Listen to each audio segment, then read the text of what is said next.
how to fix Star Wars Battlefront II crashing in mid-game to desktop.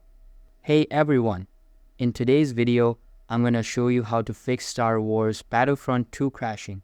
So make sure to stick around till the end so you don't miss any important steps. This fix could save you a ton of frustration. Alright, let's get right into it. First, find the game's main.exe file. It might be right there or inside a couple of subfolders. Just look for something like Star Wars Battlefront.exe. Once you find it, right-click it, go to Properties, and then head to the Compatibility tab. Check the box that says Run this program as administrator. Hit Apply, then OK. Now go ahead and try launching the game again to see if that fixed it. If you're still getting crashes, the next thing you should try is updating your graphics drivers. Head to your search bar and type in Device Manager. Open that up.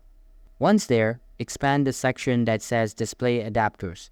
Right-click your graphics card and hit Update Driver. Choose Search automatically for drivers. Sometimes this won't find the newest version, so if nothing updates, just copy your GPU's name, paste it into Google, and search for driver updates on the manufacturer's website like NVIDIA or AMD. Download and install the latest version, restart your PC, and launch the game again. That should fix it for most of you. And there you go. If this helped, definitely drop a like and consider subscribing for more guides and tips. Thanks for watching, and I'll catch you in the next one.